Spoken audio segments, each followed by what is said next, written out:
మహిళల మీద జరిగిన విచక్షణారహితమైన దాడులను కానీ చిన్నపిల్లల మీద జరుగుతున్న అకృత్యాలను చూస్తే ప్రధానంగా నేరానికి పాల్పడ్డ వాళ్ళు బానిసలైన మత్తు పదార్థాలు సేవించిన వాళ్ళే ఈ నేరాలలో ఎక్కువ పాల్గొంటున్నారు. నేరానికంటే ముందు వాళ్ళ మనస్తత్వం కానీ నేరానికి పాల్పడ్డప్పుడు వాళ్ళ మానసిక స్థితిని చూసినప్పుడు వాళ్ళు ఈ మద్యానికో ఇతర డ్రగ్స్ గంజాయో లేకపోతే ఇతర వ్యసనాలకు లోనైన వాళ్ళే ఎక్కువ ఈ నేరాలకు పాల్పడుతున్నారు.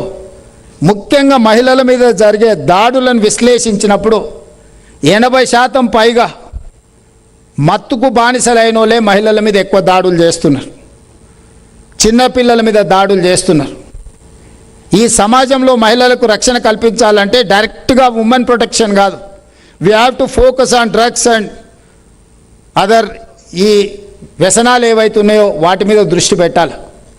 అందుకే మన గవర్నమెంట్ వచ్చిన వెంబడే ఈగల్ ఫోర్స్ అని ఒక డిపార్ట్మెంట్ని క్రియేట్ చేసి ఎంపవర్ చేసి వాళ్ళను ఎక్కడున్నా ఏ స్కూళ్ళు కాలేజీలు ఎక్కడున్నా పబ్లిక్ ప్లేస్లో ఎక్కడున్నా డ్రగ్స్ పట్ల కఠినంగా ఎంత పెద్దవారున్నా వదలకుండా వాళ్ళు ప్రజాప్రతినిధులా లేకపోతే వాళ్ళు పెద్ద పెద్ద సెలబ్రిటీసా వాళ్ళ స్టేటస్ చూడట్లేదు, మేము వాళ్ళు ఏ హోదాలో ఉన్నారని చూస్తలేం, వాళ్ళు ఏ పరిస్థితుల్లో ఈ నేరాలకు పాల్పడుతున్నారో వాళ్ళ పట్ల కఠినంగా వ్యవహరిస్తున్నాం.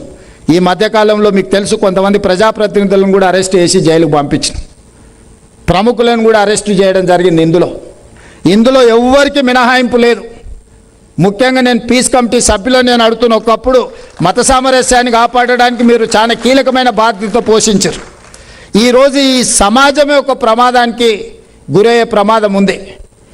మీ ప్రాంతాలలో, మీ గల్లీలలో, మీ స్కూళ్ళ దగ్గర లేకపోతే మీరుండే నివసించే ప్రాంతాలలో ఈ గంజాయి కానీ డ్రగ్స్ కానీ ఈ మద్యం బానిసల వల్ల జరుగుతున్న అంశాలను తక్షణమే మీరు పోలీసుల దృష్టికి తీసుకురావాల్సిన అవసరం ఉన్నది.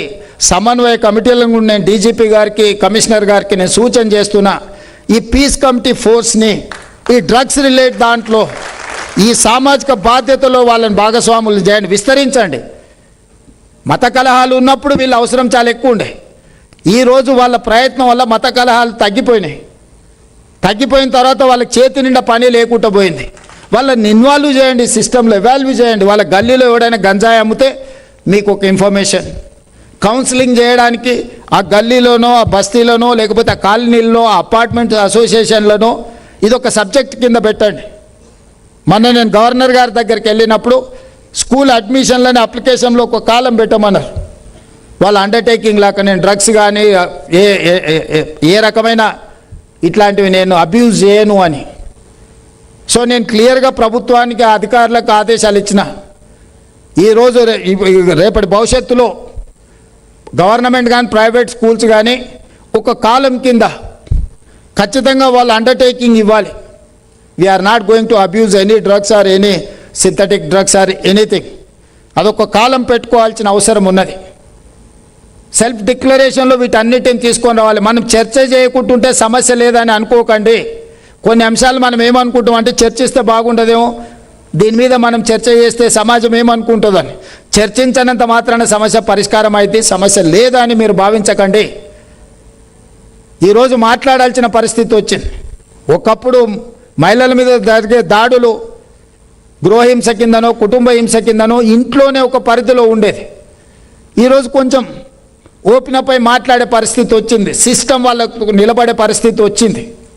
అట్లనే ఈరోజు డ్రగ్స్ రిలేటెడ్ ఇష్యూస్లో కూడా మన పిల్లలైనా మంది పిల్లలైనా వాడు గంజాయి కానీ డ్రగ్స్ కానీ ఇట్లాంటి వ్యసనాలకు లోనైతే వాళ్ళని ఎట్లయితే మహిళలకు రక్షణ భరోసా లేకపోతే ఇతర సెంటర్లకు ఎట్లా పంపుతున్నామో ఈరోజు రిహాబిలిటేషన్ సెంటర్స్ను కూడా మనం పెద్ద ఎత్తున ప్రారంభిస్తున్నాం. డ్రగ్స్ రిలేటెడ్ ఎన్జిఓలను కార్పొరేట్లను కూడా భాగస్వాములను కాండని నేను చెప్తున్నా. మనం ఎంత సాధించినా మన పిల్లలు వ్యసనాలకు లోనైతే మన జీవితకాల విజయము ఒక్క క్షణంలో కుప్పకూలిపోతుంది. ఎవరెస్ట్ అంత ఉన్నత శిఖరాల నుంచి అదా పాతాళానికి తల్లిదండ్రులుగా మనం పడిపోతాం.